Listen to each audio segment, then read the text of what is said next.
Good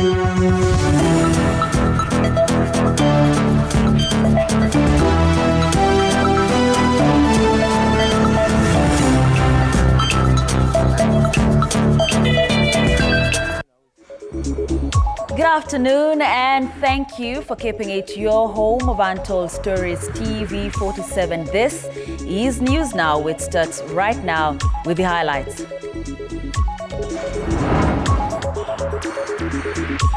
The hunter getting hunted. 4 lobbies want the prosecutors who unsuccessfully sought to jail former Treasury CS Henry Rotich for alleged corruption thrown into prison for allegedly bungling the case. Suspects in the murder of Kenyan-born Ugandan Olympian athlete Benjamin Kiplagat arraigned at the Eldoret Law Courts. And after the festive season, it's time to get back to the CBD for most Kenyans.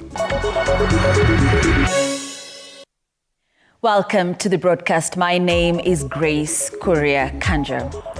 Now, the Kenya Human Rights Commission, Transparency International Katiba Institute, and Africa Center for Open Governance have sued prosecutors Geoffrey Obiri and Oliver Mureithi for mishandling the 63 billion shillings Aror and Kimorer Dams case. The human rights lobbies want the prosecutors who unsuccessfully sought to jail former Treasury Cabinet Secretary Henry Rotich for alleged corruption thrown into prison for allegedly bungling the case. Further, the 4 organizations are seeking orders to lift immunity granted to the Office of the Director of Public Prosecutions to prosecute 2 state counsel for dereliction of duty in the trial of suspects implicated in the scandal. They are accusing the prosecution of failing to lead witnesses, resulting in the acquittal of former Treasury CS Henry Rotich and others.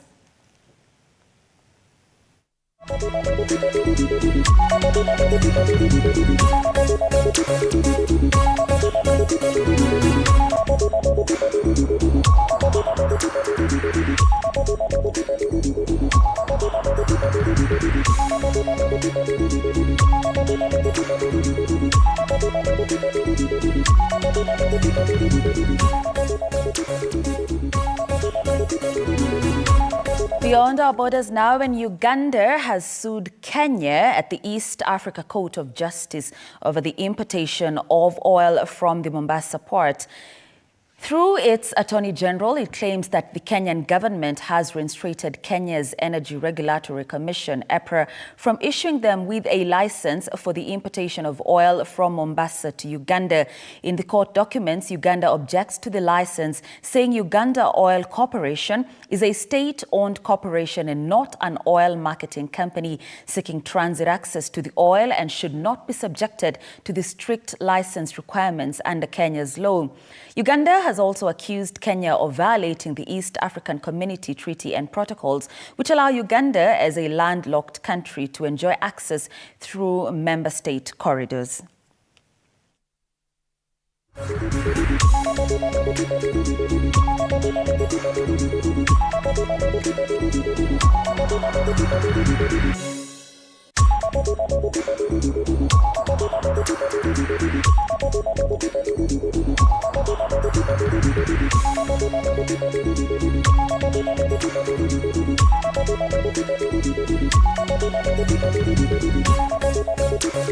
To Eldoret now, and the 2 suspects linked to the murder of Kenyan-born Ugandan athlete Benjamin Kiplagat, who was found murdered inside his car, are currently being arraigned at the Eldoret Law Courts following their arrest yesterday. Let's have a feel of what is currently happening at the Eldoret Law Courts.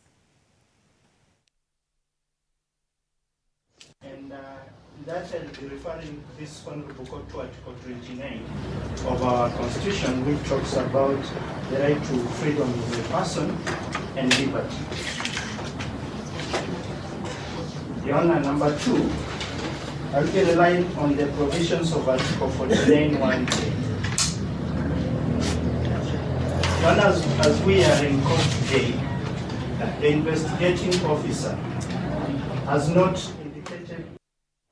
pictures from the Eldoret Law Courts there, where the suspects in the murder of Benjamin Kiplagat, the Olympian athlete, are currently being arraigned. Our Joseph Kabuthi is there, and he shall inform you in our subsequent bulletins. That's at 7 p.m. and 9 p.m. Now, several travelers from Kisii and Nyamira counties who had traveled for the festive season are now stranded at the Kisii main stage due to the increased fare prices from roughly 801,000 shillings to 2,000 or 2,500 shillings, whereas the buses and shuttle owners are also complaining of the high prices of fuel that would not allow them get reasonable cash as it all ends into fuel purchase.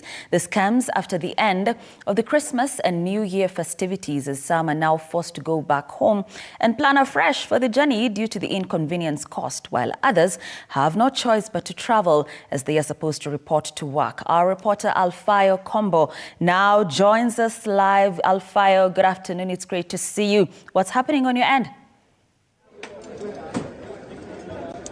Thank you very much, Grace Kuria, as I'm here at Kisii main stage, where various travelers from Kisii County, Homa Bay counties and Nyamira counties have clogged here in this stage. Almost most of the passengers faring on and trying to solicit funds in order to be able to get enough bus fares to make them go back to the towns where they have been working and in order to prepare their children to go back to school. But with me here, I have some of the matatu owners and some of the managers and some of the people who have been traveling and who have been defeated to pay the prices that they should be paying. I'll be talking with some of the passengers who are here.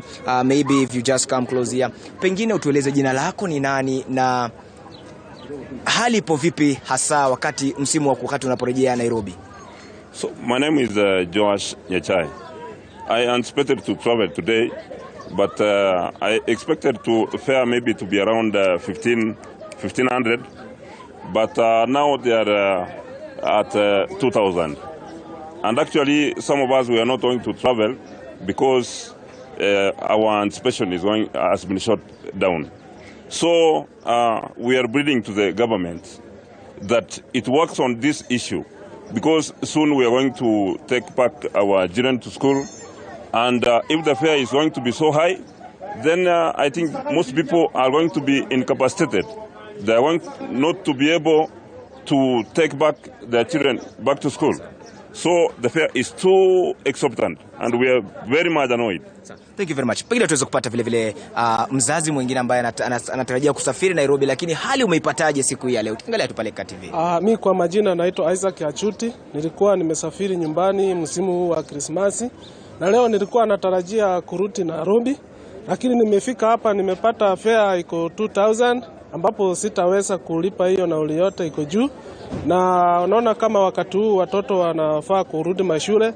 So ningeomba tu hii bei ya mafuta at least Rais William Samoei Ruto apunguze, kwa sababu tukiona mafuta ikipanda inapanda na hali ya juu, lakini kushuka inashuka na hali ya chini, shilingi 2, 5, hiyo sio kushuka. Nafaa inashuka kama 50, 70, hapo ndio tuweze kupata gharama ya maisha ndio iweze kurudi chini. Asante. Pili niweze kuzungumza na mmoja wa kina mama ambao wanafanya hapa katika stage ya Kisii. Je, hali wewe unaionaje kutoka miaka ya nyuma tangu uanze kufanya hii kazi? Tunaona kwamba stage imekauka. Unaonaje? Kwa majina naitwa Jeni Ongeri, mhudumu wa gari inaitwa Kisii Classic ya kutoka Kisii kwenda Nairobi. Kulingana na miaka nimefanya hii matatu, hii mwaka imetusinya kabisa. Watu wako wachache. Abiria anakuja anasema ako na shilingi 1,000 na sisi tunadaisha shilingi 2,000. Sasa hatupatani na hao abiria, hatupatani kabisa. Na watu wenye walikuja kutoka Nairobi ni wachache. Uchumi imekuwa bei kali, tu anaona leo ni tarehe 2. Alipe shilingi 2,000, tarehe 8 shule inafunguliwa. Ni fare anatumia kwenda Nairobi. Kama maekazi ni alikuwa ananiambia ameacha kazi anafanya kwa Muhindi Nairobi juu shule inafunguliwa tarehe 8, ana hata fare. Sasa tunaomba hii serikali yetu kwa mwenzetu, kwa president yetu William Ruto, kwa heshima kubwa ateremushe mafuta. Mafuta ndio kila kitu. At least ndio watu watafurahia kidogo. pili tungezungumza na mhudumu mmoja wa wasimamizi katika stage. Watueleze, je, msimu huu ameuonaje kiufupi tu kwa sekunde 30? Mimi naitwa Samson Okongo. Mimi ni mwenyekiti wa wafanyikazi wa matatu tawi la Kisii ama Kisii County. Langu ni kushukuru Mungu kwanza sababu tumefuka mwaka vyema, ingawa barabara zingine tulisikia mambo mengi, lakini tunashukuru Mungu. Madereva wetu sisi hapa Kisii kuna ile mikataba ambao tuliweka na tukaona imetusaidia. Tulikuwa tunawaongelesha akifika Kisii awe amelala ndio aanze safari. Hilo jambo limetusaidia sana, ndio maana barabara ya Naroko hapa Kisii haikukuwa na machari mengi. Na leo sasa vile wasafiri wameanza leo tarehe 2, pia naambia wale madereva ya kwamba tufuate yale masharti ambao tulifuata mwaka jana tukaweza kusafiri salama. Naam, asante sana. As you have heard it, Grace Kuria Kanja, some of the passengers are feeling the itch on these prices of inflation of prices of from Nairobi, from here in Kisii to Nairobi, as the prices have just hiked from here in Kisii to Mombasa, whereby some passengers have been forced to go back home and rearrange themselves on how and plan the traveling back as they are going to meet to their job places. I don't have much to say, but pass the mantle back to you in studio, Grace Kuria Kanja. Most definitely. Thank you so much, Alfayo Combo, for that, for even making the time to go and talk to them, even as we wish them safe travels back to the capital, okay? Let's move on. Kenya Kwanza leaders have slammed Azimio leader Raila Odinga over his mass action threat on the Finance Act as uncalled for, saying it will only destabilize the economy. The leaders, led by Nandi Governor Stephen Sang, appealed to the opposition to give President William Ruto time to fix the economy. The leaders spoke in Kobujui, Nandi County, during the ushering in of the new year. The only discussion we expect from the opposition today is how do we implement the discussions that happened in Bomas? How do we implement the bipartisan report rather than threatening us to go for demonstration? If you are honest in the discussions at Bomas, why are you not telling us, let us go to implement the report? Sasa unataka kusema ile report na ile pesa ilitumika kuunda hiyo mazungumuzo, sasa imekuwa bure, unataka tena kurudi kwa barabara ili kudhalilisha ile economy ambayo tayari ilikuwa imeharibika. The economy is looking up. The government and the president is working hard. Through his efforts, the economy is starting to pick up. We want to ask the opposition, don't take us back to where we picked this country from. Kwa nini asipatie nafasi president wetu afanye kazi? Tumelipa ile loan ilikuwa bei kali inaitwa Eurobond. Na maisha yetu inaenda kuwa mzuri. Kama alishindwa kwa meza kuongea kwa meza, unaenda kwa street kwenda kufanya nini kwa street? Mtakubali kwenda kwa street saa hii? Maisha iko ngumu. So hakuna haja sisi kwenda kwa street.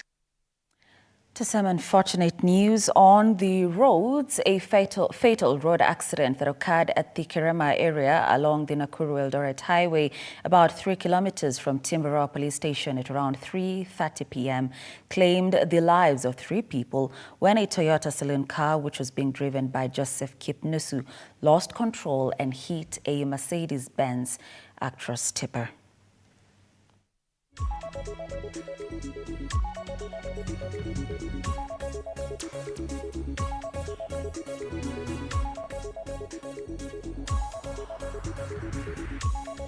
Really unfortunate there. Please, let's take care while on the roads, okay?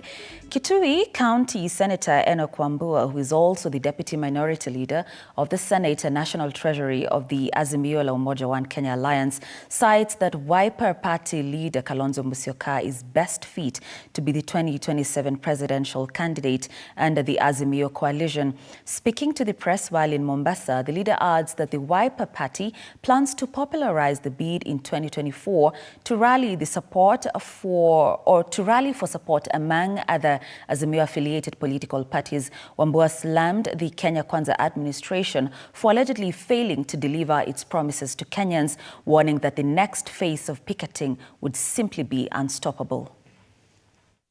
2022, Raila asked Kalonzo Musyoka to not only drop his credible presidential bid, but to go further and vacate the running mate slot. His Excellency Dr. Stephen Kalonzo Musyoka did not disappoint. With eyes firmly fixed on the next general election, the Wiper fraternity, steadfast within Azimio One Kenya, is a party on a mission. We shall demonstrate in word and in deed to our leader, to our coalition, and indeed to the entire country that His Excellency Dr. Stephen Kalonzo Musyoka is the right leader to take over and fix the mess deliberately created by the failed Kenya Kwanza administration and save this country. I find courage and strength in the words of Baba Raila Amolo Odinga that President Ruto is no match for Kalonzo Musyoka in a straight presidential contest. That Kalonzo is faithful, that Kalonzo is honest, that Kalonzo is trustworthy, that Kalonzo is incorruptible, that Kalonzo is a God-fearing man, and that Kalonzo will never walk alone. I've said it before, and I will repeat it for the record. Our leader, the enigma of Kenyan politics, Baba Raila Amolo Odinga, is only responsible for his words. He cannot and must not be held responsible for the varied interpretations of his statement in relation to the leadership credentials of His Excellency Dr. Stephen Kalonzo Musyoka. Those who To Siaya now, where members of the County Assembly have promised to finalize the formulation of the law that will provide for the protection of widows' rights. West Gem Ward Representative Susan Okwiri, who is also a member of Siaya County Assembly's Youth, Education and Gender Services Committee, says that they have finalized everything at the committee level and are only waiting for the normal process of the full House once they resume this year.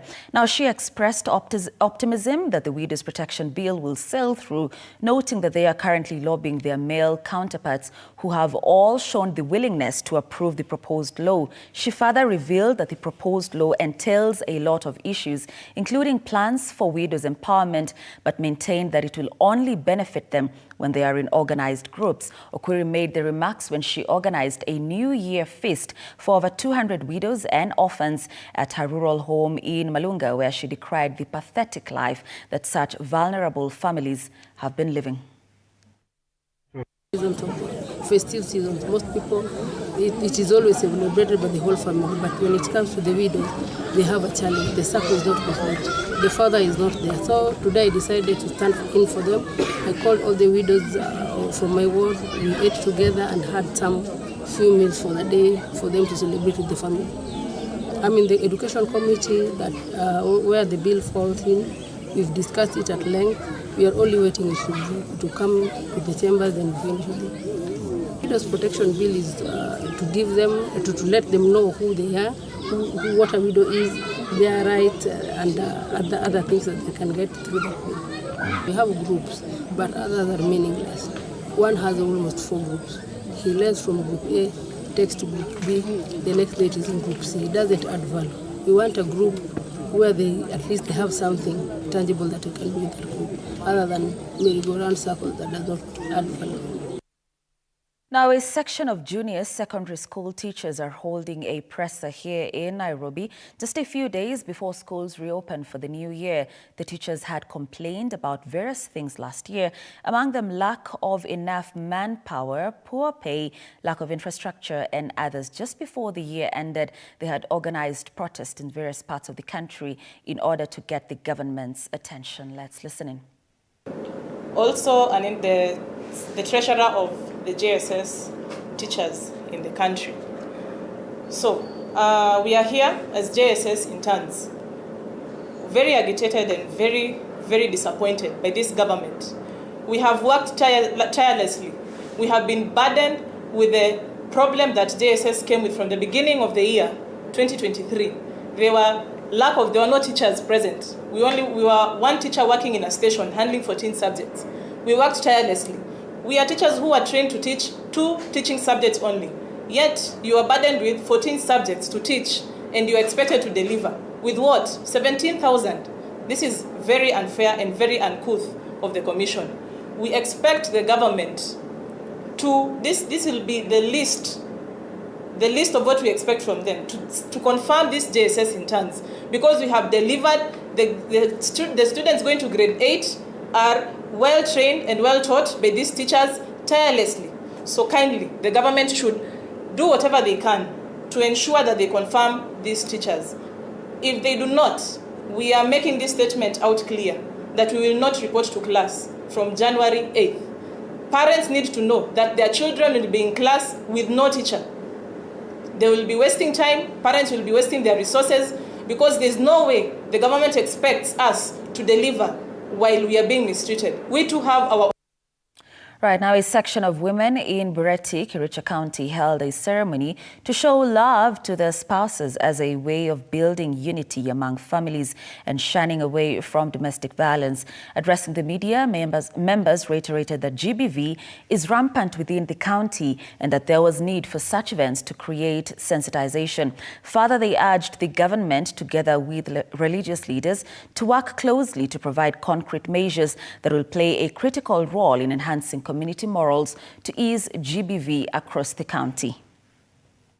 Unique event in our county, and we've never seen such an event, and we thank God because we came up with this event just to appreciate our husbands, because they are the very unique people we have, the hardworking people we have in our families, and especially even in our community and our county. We brought up this event to show that gender-based violence is a thing that happens in the county, and we want to make sure that this thing stops, especially now that ladies, women are people that are mostly affected. And so this event, I think, is going to make people know that gender-based violence should not happen again in our community. My name is Engineer Ronnie Cheriot.